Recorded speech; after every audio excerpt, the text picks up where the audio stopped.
We're so glad you're back. Welcome.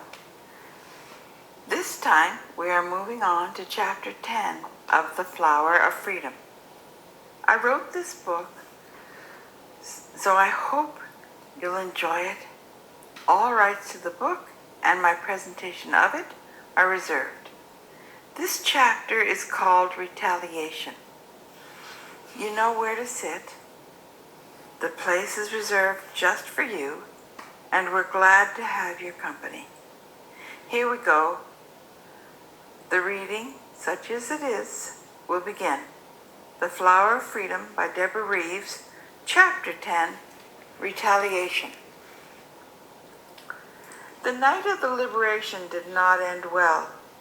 The Nazis knew how to put down rebellions. Blitzkrieg was not just an aerial tactic. As soon as Desmond had been hauled off to the Paris office, the Commandant of the Chateau began to assess the damage and the losses. He took the assault on the Chateau personally. After all, he had been very good to the townsfolk. His own favorite girl was missing. He had no choice, he thought, but to make it plain to the townspeople that he could use the stick if they did not like the carrot. Within the hour, he ordered an entire truckload of men who remained at the chateau to wreak revenge on the town. The men who felt robbed of their well-earned leisure time were personally angry and vengeful. Just who did these peasants think they were to challenge the Reich? Each man among them was eager to demonstrate how foolhardy it was to challenge their might. They were angry when they found most of the homes empty. Someone raped an old lady who had refused to leave her dogs when the people had warned her to leave the town. She died, and they set the house on fire with the dogs inside. The fire spread to the houses on either side. Those three smoldered for hours, isolated away from many of the others.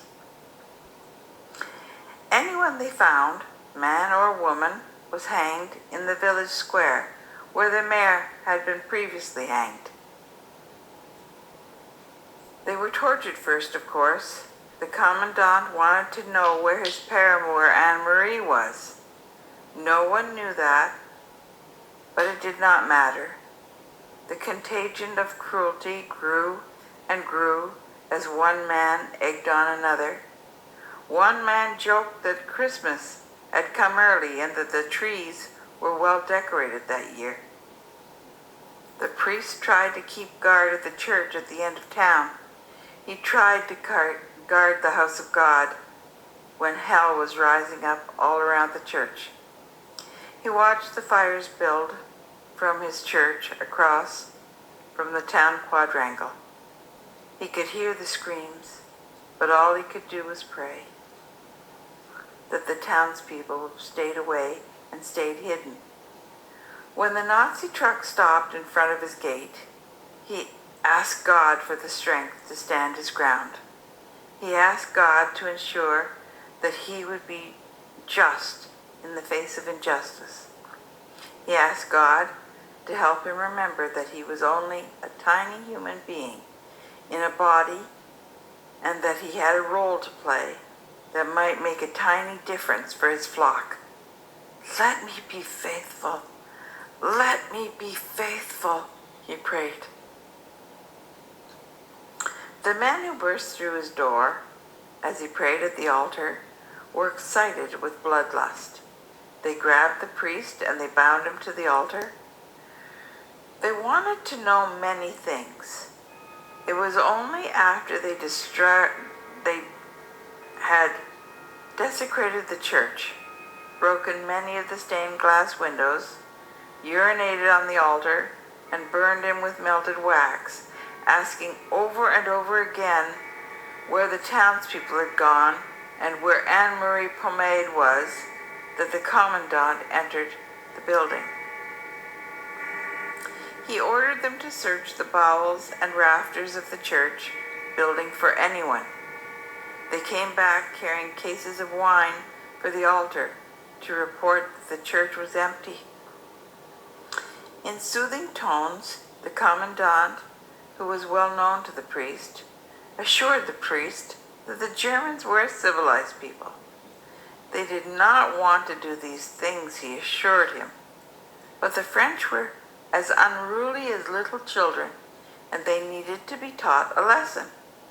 He seemed so reasonable. It was the commandant who released him from his bindings.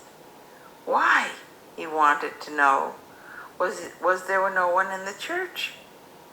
At home, the people would have run to the church for sanctuary and hope. The priest asked God for the right response. I'm frail. They must not have believed that they could find sanctuary here tonight. Perhaps they believed that you and your soldiers were far more powerful than anyone here on earth. Far more powerful than me, that is certain. The commandant enjoyed the priest's humble and repentant tone. He appeared to know who his betters were. He asked again about Anne-Marie Pomade. I know, of course, of that family that owned the chateau, that they were named the Pomades. I knew that they had a daughter. They never attended Mass here, though. They always went to the town on the other side of the chateau because it was closer. The people in this town were considered rough peasant types, and the Pomades were gentrified. So no one here has strong bonds with the Pomade Chateau before it was turned into a school. The commandant believed that the priest knew nothing. He was not even included in the planning, he felt certain. The people did not trust him, he surmised. He decided to keep moving. Good night, Father Joseph. You will inform me if we learn the answers to any of my questions. With that, the commandant walked down the center aisle of the church and out into the smoke-filled night, ignoring the burns on his chest and arms and legs. Father Joseph fell to his knees and he asked God to protect his flock. He stayed there until the morning light, when Dennis Boulanger came creeping gently into the sanctuary and rushed to his side. Father, Father, he exclaimed. Dennis, get out of here. They may still be near. For the love of God, keep everyone away. Be quiet and run into the forest. No, no, Father. I will stay with you. The Nazis have deserted the chateau. In the middle of the night, the watchman reported that there was a telephone call. They heard the ring through the open windows of the chateau. Shortly after, every Nazi in residence gathered into every car and truck on the compound, and they set out toward the German border. Only one car, the one in the lead, turned off and went toward the northern border. We think they've gone, Father Joseph. That's the end of chapter 10, the end of a chapter called Retaliation. All the previous chapters and this one will be found on their website if you wish to listen again or find ones that you've missed. Thanks for visiting. We hope you come back. The next chapter is chapter 11, Shiny Opportunities. Again, thanks for listening.